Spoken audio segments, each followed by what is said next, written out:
ഇന്ന് നമുക്ക് അരി അരക്കാതെ കുതിർത്താതെ വളരെ സിമ്പിളായിട്ട് ചെയ്തെടുക്കാൻ പറ്റിയ ഒരു നെയ്പ്പത്തലിൻ്റെ റെസിപ്പി കണ്ടു നോക്കാം. അപ്പോൾ ഇതുണ്ടാക്കിയെടുക്കാൻ വേണ്ടി നമുക്കൊരു ബൗളിലേക്ക് 250 കപ്പിന് 1 കപ്പ് പുട്ടുപൊടി എടുക്കാം. ഇനി ഇതിലേക്ക് പാകത്തിനുള്ള ഉപ്പും കൂടെ ചേർത്ത് കൊടുത്തിട്ട് നല്ല പോലെ അങ്ങ് മിക്സ് ചെയ്ത് കൊടുക്കണം. ഇനി നമുക്കിതിലേക്ക് കുറേശ്ശെ തിളച്ച വെള്ളം ഒഴിച്ച് കൊടുത്തിട്ട് നല്ല പോലെ അങ്ങ് മിക്സ് ചെയ്ത് കൊടുക്കണം. ഞാനിവിടെ പുട്ടുപൊടി അളന്നെടുത്ത അതേ കപ്പിന് തന്നെ 1.5 കപ്പ് വെള്ളമാണ് ഒഴിച്ച് കൊടുത്തിട്ടുള്ളത്. ഇതുപോലെ നന്നായിട്ട് മിക്സ് ചെയ്ത് കൊടുത്തതിന് ശേഷം നമുക്കൊരു 10 മിനിറ്റ് റെസ്റ്റിന് മാറ്റി വെക്കാം.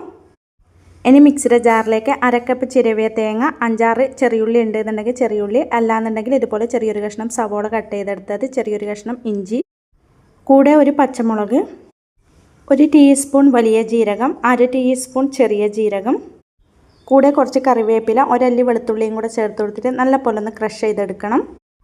അങ്ങനെ ഇതിപ്പം നമ്മൾ റെസ്റ്റിന് മാറ്റി വെച്ചിട്ട് 10 മിനിറ്റ് ആയിട്ടുണ്ട്. ഇനി ഇതിലേക്ക് നമ്മൾ ക്രഷ് ചെയ്തെടുത്തത് മുഴുവനായിട്ടും ചേർത്ത് കൊടുക്കാം. പിന്നെ 1 ടീസ്പൂൺ നെയ്യും കൂടെ ചേർത്ത് കൊടുക്കുന്നുണ്ട്. ഇനി ഇത് നമുക്ക് കൈവച്ചിട്ട് നല്ല പോലെ അങ്ങ് കുഴച്ചെടുക്കണം. ഇതുപോലെ കുഴച്ചെടുക്കുന്ന സമയത്ത് ഞാനിതിലേക്ക് 3 ടേബിൾ സ്പൂണും കൂടെ തിളച്ച വെള്ളം ഒഴിച്ചു കൊടുത്തിട്ടുണ്ടായിരുന്നു. ഇതുപോലെ നന്നായിട്ട് കുഴച്ചെടുത്തതിന് ശേഷം നമ്മൾ കയ്യിൽ കുറച്ചൊന്ന് ഓയിലാക്കി കൊടുത്തിട്ട് ഇതിൽ നിന്ന് അത്യാവശ്യം വലിപ്പമുള്ള ഇതുപോലത്തെ ഓരോ ഉരുളയാക്കി എടുക്കണം. ഇനി നമുക്ക് ഈ ഒരു കട്ടിക്കൊന്ന് പരത്തിയെടുക്കണം. ഒരുപാടങ്ങ് കട്ടി കുറക്കാൻ പാടില്ല.